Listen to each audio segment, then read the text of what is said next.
Assalamualaikum para pecinta manhwa, tanpa panjang lebar lagi Mimin akan langsung saja melanjutkan pembahasan sang kesatria kematian yang kembali menebus dosa masa lalunya. Pada cerita sebelumnya diakhiri dengan kemenangan Damian Haken menghadapi tuan muda dari keluarga Leon Blume untuk membela kakaknya agar tak jatuh di tangannya seperti masa lalu. Tak hanya itu, dia mengalahkan Erwin dengan menggunakan sebuah garpu dan berdasarkan perjanjian maka dia harus melupakan kejadian yang pernah terjadi di antara mereka. Keesokan harinya keluarga Haken berkumpul untuk sarapan bersama. Kemudian Damian izin pamit karena dia sudah selesai dan ingin memulai latihan paginya. Saat Damian pergi, ibunya bertanya apakah suaminya enggan menanyakan apa yang sudah terjadi kemarin padanya. Abel sendiri masih sulit percaya jika saudaranya yang tadinya selemah dirinya bisa mengalahkan Erwin Leon Blume dengan begitu mudahnya, seakan dia menjadi sosok yang berbeda. Sebagai kepala keluarga, Paul meminta semua orang untuk membiarkannya saja dan suatu saat Damian pasti akan mengatakan sendiri apa yang sudah terjadi padanya hingga berubah seperti itu. Meski Paul mengatakan hal seperti itu, tapi nyatanya dia hanya menyembunyikan rasa penasarannya terkait putranya yang kadangkala terlihat seperti monster yang sudah menjalani kehidupan keras. Sebelum latihan, Damian mengikat kantung pasir seberat 10 kilo di kakinya demi meningkatkan fisiknya. Di sela itu saudarinya datang dan merasa bersyukur adiknya belum pergi. Lalu Lois terlihat gugup tentang apa yang ingin dikatakannya soal kejadian kemarin karena telah membahayakannya. Akan tetapi Damian langsung meminta maaf karena sudah bertindak sembrono hingga menempatkan kakaknya dalam posisi yang sulit. Seharusnya dia meminta maaf lebih awal dan dia juga akan memastikan kejadian seperti ini tidak akan pernah terjadi lagi. Namun Lois tidak bermaksud seperti itu, malahan dia ingin mengucapkan terima kasih padanya. Sebenarnya dia merasa takut meskipun mengatakan ingin mengikuti Erwin dan jauh dalam lubuk hatinya dia benar-benar tidak ingin pergi. Tapi pada saat ketidakberdayaannya Damian sudah seperti malaikat pelindung baginya. Dia maju demi dirinya meski hal itu akan membahayakan nyawanya. Lois merasa menyesal karena telah membuat adiknya dalam bahaya, tapi di sisi lain dia juga senang melihatnya menjadi pria yang bertanggung jawab. Maka dari itu dia ingin memberitahunya tentang rasa terima kasihnya. Senyuman hangat saudarinya membuat Damian tercengang karena dia mengingat masa kelam yang harus dilewati kakaknya sebab tindakannya di masa lalu. Maka dari itu dia meminta kakaknya tidak perlu merasa sungkan karena dirinya lah yang seharusnya meminta maaf padanya. Setelah mengatakan itu maka Damian berbalik sebab dia harus latihan dulu. Namun Lois menghentikannya karena dia ingin memberikan pedang di tangannya. Damian tahu jika itu adalah pedang yang selalu dibawa ayahnya, menunjukkan dia sangat menyukainya, dan Lois tertawa karena ayahnya memberikan pedang ini agar dipakai untuknya. Bagi Lois, ayah mereka mungkin saja sulit menunjukkan rasa pedulinya, tapi rasa khawatir serta rasa sayangnya sangat besar. Tapi tetap saja Lois masih kesal sebab adiknya menggunakan garpu untuk melawan seseorang yang berada di tingkatan kesatria resmi. Damian mengerti dan dia akan menggunakan pedang ini dengan baik, sekaligus tak akan membuat kakaknya khawatir lagi dengan bertarung tanpa pedang. Beralih ke malam hari di mana sebuah aura yang menjijikkan mulai mendatangi keluarga Haken.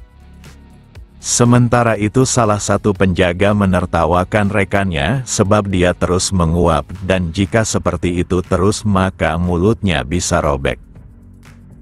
Namun mereka berdua tidak sadar jika bahaya sedang mengintai. Dalam waktu singkat kedua penjaga itu ditumbangkan tanpa dapat melakukan apapun. Gerbang pun terbuka dan sang penyihir hitam telah memasuki kediaman keluarga Haken. Saat itu terjadi semua orang di rumah ini sedang tertidur lelap tanpa menyadari bahaya yang datang. Siapa sangka penyihir ini memasuki kamar di mana Lois berada dengan tidur yang terlelap. Sosok ini tertawa jahat karena gadis di depannya benar-benar sangat cantik. Dia datang atas permintaan organisasi ular hitam, tapi menemukan gadis secantik ini sungguh keberuntungan yang tak terduga. Namun Damian telah berada di belakangnya dan ini bukanlah keberuntungannya, melainkan malapetaka yang tak disadarinya. Dengan tatapan yang mengintimidasi, Damian menanyakan kenapa seorang pria yang berbau busuk berada di kamar ini. Damian merasakan energi aneh yang memasuki rumahnya dan datang untuk memeriksanya, tapi dia menemukan seorang tikus. Sosok ini yakin sudah membuat semuanya tertidur dengan sihirnya, tapi kenapa seseorang tidak terkena efeknya, bahkan dia tak bisa mendeteksinya. Tanpa pikir panjang, sang penyihir hitam berbalik untuk melancarkan serangannya. Dengan serangan jarak jauh itu, dia akan meremukkan tubuh bocah yang sudah berani mengganggunya. Akan tetapi Damian berhasil menghindar dan kerusakan yang ditimbulkannya menuju sihir pria itu sungguh dahsyat. Lalu sosok ini menanyakan siapa bocah yang berani mengganggunya. Sambil memegang pedangnya, Damian merasa dirinya lah yang harus mengucapkan itu, karena tikus seperti dirinya menerobos rumahnya. Damian akan membuatnya menyesal karena telah macam-macam dengan keluarganya dan dia adalah tipe orang yang takkan melepaskan siapapun yang menyentuh keluarganya. Beberapa saat kemudian para penjaga mulai berdatangan sebab mendengar suara keributan dari kamar nona mereka. Sosok ini yakin jika para pelayan nampaknya terbangun disebabkan suara ledakan barusan. Kali ini dia harus mundur karena akan merepotkan jika ada orang lain yang melihatnya. Walau Damian mencoba menghentikannya, tapi penyihir hitam itu seakan menyatu dengan kegelapan lalu meninggalkan rumah ini. Dia bahkan bergerak begitu cepat dengan bantuan teknik sihir hitamnya. Meski begitu dia tetap meninggalkan jejak dan Damian sangat mengenal energi ini. Keesokan harinya para penjaga kuda sangat panik karena seekor kuda telah mati dan mereka tak tahu harus mengatakan apa pada kepala keluarga Haken. Mereka kebingungan karena kemarin kudanya baik-baik saja, bahkan makanannya selalu terjaga dengan baik. Di saat yang sama Damian malah muncul hingga membuat penjaga kuda itu ketakutan. Mereka berusaha menjelaskannya tapi Damian meminta mereka tenang sebab dia tidak datang untuk menyalahkannya. Dia hanya ingin memeriksa sesuatu, tapi mereka berdua harus menyingkir terlebih dahulu. Damian mengejar jejak orang yang tak dikenal dan sekarang dia menemukan kuda mati di kandang. Dia sudah menduga jika aura tidak mengenakan ini berada dari sihir hitam yang terlarang. Hal itu berarti jika orang yang ditemuinya semalam adalah pengguna sihir hitam. Berdasarkan pengamatannya, keluarganya tidak sadar sebab terkena sihir dan dia juga enggan memberitahukannya agar mereka tidak perlu khawatir. Namun dia tidak akan melepaskan siapapun yang berani macam-macam dengan anggota keluarganya. Sebab dirinya pernah menjadi kesatria kematian, maka melihat aura sihir hitam tidaklah mustahil. Beralih ke sebuah tempat di mana sang penyihir hitam bersembunyi. Di sana dia tertawa dan tempat ini tak sekedar tempat persembunyian melainkan markas miliknya. Dia menyebut bos organisasi ular hitam sangatlah bodoh sebab mau membeli semua barang-barang yang dimintanya. Dirinya hanya perlu mengatakan jika semua ini adalah bahan untuk kutukannya, tapi dengan bahan sebanyak ini maka dia bisa melakukan banyak hal. Walau dulunya dia ditakuti di antara para penyihir, tapi sekarang dia sudah menua hingga harus mengambil pekerjaan remeh semacam ini untuk bertahan hidup. Tapi dia juga tidak punya pilihan karena dirinya sekarang sedang diburu oleh sekelompok pengganggu. Sementara waktu dia perlu bersembunyi dan menyelesaikan berbagai macam mantranya agar dapat bersiap dari musuh. Namun dia dikejutkan saat seseorang datang dan menyebut tempatnya ini sangat busuk.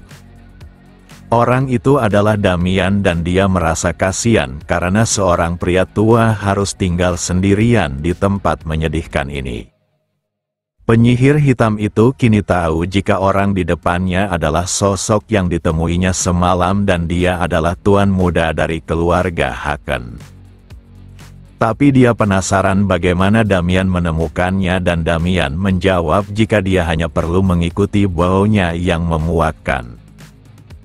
Sang penyihir hitam mendengar jika Damian mencari masalah dengan organisasi ular hitam, tapi alasan keberaniannya bukanlah tanpa sebab karena dia bukanlah bocah biasa. Setelah mendengar itu Damian juga paham jika penyihir hitam itu diperkerjakan oleh organisasi tersebut dan sang penyihir hitam membenarkannya, bahkan organisasi itu menyuruhnya melukai keluarganya sesakit mungkin. Ucapan itu membuat Damian tertawa karena orang tua di hadapannya sedang bernasib sial dengan menerima pekerjaan yang berarti menggali kuburannya sendiri. Ucapan itu tentu saja mengejutkan sang penyihir hitam atas kelancangan bocah di hadapannya tanpa mengetahui siapa yang dihadapinya.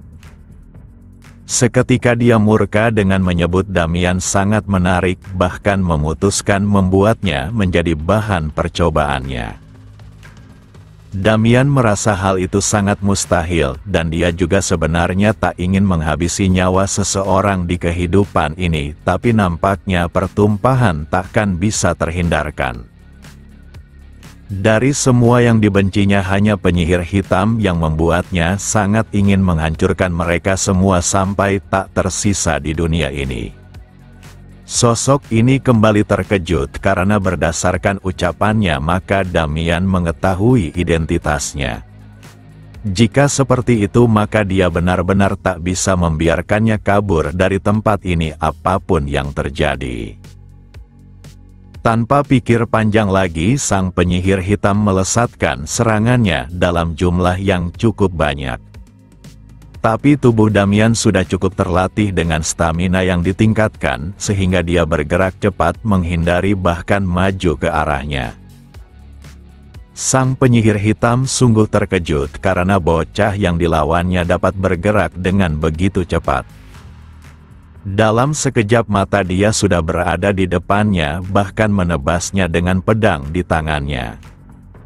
Seharusnya tebasan itu sudah menghabisinya, tapi sosok ini bukanlah lawan yang mudah. Di mana tubuhnya mengalami generasi menunjukkan dia tidak hanya sekedar pengguna sihir hitam. Sambil tertawa sosok ini mengatakan jika tebasan pedang itu mungkin saja bisa menghabisi orang lain tapi tidak dengan dirinya. Jika seperti itu maka dia hanya perlu menebasnya hingga tak tersisa. Damian terus melayangkan tusukannya ke arah lawannya walau tubuhnya tidak kasat. Sang penyihir hitam terkesan pada kemampuan Damian dan pantas saja dia berani datang seorang diri ke tempat ini. Namun saat dia memasuki markasnya, maka nyawanya sudah berada dalam genggamannya. Yang benar saja sang penyihir memanggil makhluk dari dunia lain dan sekarang siap melahap tubuh Damian. Situasi ini membuat Damian terkejut karena lawannya jauh lebih hebat dari yang dipikirkannya. Sosok ini memberitahu identitasnya di mana dia adalah seorang komandan Yulan. Sekarang tubuhnya akan dilahap bahkan tanpa jejak dan keluarganya sendiri takkan bisa menemukan jasadnya. Sekarang Damian telah tertangkap dengan energi hitam yang membungkus tubuhnya. Sosok ini tertawa sebab dia pasti akan memburu semua keluarga Haken, tapi Damian datang mempercepat kematiannya sendiri. Bos organisasi ular hitam juga akan membayarnya dengan harga yang lebih tinggi jika cara dia memberikan kesakitan pada keluarga Haken lebih mengerikan. Sekarang pewaris keluarga Haken telah dikalahkan dan sekarang dia harus menikmati gadis yang dilihatnya semalam. Akan tetapi dia kembali dikejutkan saat Damian masih bisa bersuara, bahkan menyebut jika kutukan yang digunakannya adalah tipe korosi. Yang benar saja Damian menghancurkan kutukan itu tanpa terluka sedikit pun, seakan dia merobek sebuah kertas. Sang penyihir hitam tak mengerti bagaimana bisa bocah di hadapannya mengetahui mengatasi sihirnya. Damian dapat melihat jika lawannya benar-benar panik. Tapi dia juga sebenarnya terkejut sebab tanda otoritas di tangannya masih aktif padahal dia kembali ke masa lalu. Di masa lalu sang penyihir hitam terkuat penguasa kematian menemukan sebuah otoritas yang disebut kekuatan dewa. Dorgo merupakan pengendali atas makhluk hidup dan dia tidak perlu secara langsung mengotori tangannya dalam membawa malapetaka di dunia ini. Maka dari itu dia memilih salah satu kesatria terbaiknya untuk melakukan pekerjaan yang diinginkannya. Dia telah memberikan tubuh terkuat pada Damian disertai menyuntikkan mantra terhebat padanya, tapi dia masih belum puas. Maka dari itu dia akan menjadikannya pedang utamanya yang merupakan jelmaan dari kejahatan paling murni di dunia. Kekuatan ini akan menjadikan Damian senjata absolut yang tak terkalahkan dalam kendali miliknya. Setelah merapalkan mantra dan memasukkannya ke dalam tubuh Damian, maka energi itu mulai mengamuk. Dorgo sendiri tak menyangka kekuatan ini sungguh sangat luar biasa dan dia juga mulai ragu kesatrianya dapat menahannya. Jika seperti ini terus maka tubuhnya tidak bisa menahannya walau dia memiliki tubuh manusia terkuat. Sekarang semuanya bergantung pada keinginan hidup Damian dan dia berteriak akan kesakitan yang luar biasa. Dorgo tak menyangka jika kesatrianya benar-benar bisa mengatasinya dan dia telah memiliki otoritas para dewa. Namun Dorgo tidak mengetahui jika alasan Damian bertahan disebabkan keinginan kuatnya untuk membalas dendam kepadanya serta keinginan menebus segala dosanya. Damian tak menyangka otoritas para dewa ini sudah menyatu dengan tubuhnya meski telah kembali ke masa lalu. Di tengah kebingungan itu sebuah serangan mengarah kepadanya. Damian yang melihat itu segera menghindar dan dia cukup kesal sebab telah lengah saat sedang berpikir keras. Kemudian sang penyihir hitam mendesaknya untuk menjawab bagaimana dia bisa selamat dari kekuatan sihirnya. Dengan santai Damian menjawab jika semua orang punya kartu tersembunyi dan dia tidak punya alasan mengatakannya. Meski begitu Damian tidak boleh meremehkan lawannya sebab jika yang dikatakannya benar maka dia adalah eksekutif dari Yulan. Dirinya pernah mendengar tentang kelompok Yulan di mana mereka organisasi spesialis pembunuh bayaran menggunakan sihir hitam. Kartu tersembunyi yang dikatakan oleh Damian membuat sosok ini sedikit khawatir diiringi firasat buruknya. Sebenarnya dia menyimpan artefak ini untuk menghadapi kultus, tapi dia tak punya pilihan selain mengeluarkannya. Seketika energinya meledak dengan kekuatan yang berkali-kali lipat dari sebelumnya. Damian yakin gelang itu merupakan artefak yang menyimpan mana hitam dan sekarang telah tersalurkan pada tubuhnya. Sang penyihir hitam masih tak mengerti bagaimana Damian bisa lolos dari sihir korosinya, tapi dia mustahil bisa selamat dari serangan ini. Dia akan membuatnya terbakar hingga mati dalam api neraka sihir hitamnya. Serangan ini jauh lebih berbahaya dan jauh lebih besar dari sebelumnya dan kini melesat ke arah Damian. Saat serangan itu tiba tempatnya berdiri, maka tubuh Damian menghilang tanpa jejak. Sosok ini pun tertawa karena yang mengenai targetnya adalah api abadi neraka yang akan membakar apapun yang dilewatinya. Namun siapa sangka Damian masih hidup bahkan akan meluruskan kesalahpahaman di otak lawannya. Sang penyihir hitam yakin sihirnya tidak batal, tapi kenapa targetnya masih baik-baik saja. Bahkan dari yang terlihat tak ada goresan kecil sedikit pun padanya. Sambil tertawa jahat Damian mengungkapkan jika api itu takkan bisa membakarnya karena dia memiliki kemampuan menyerap seluruh mana hitam.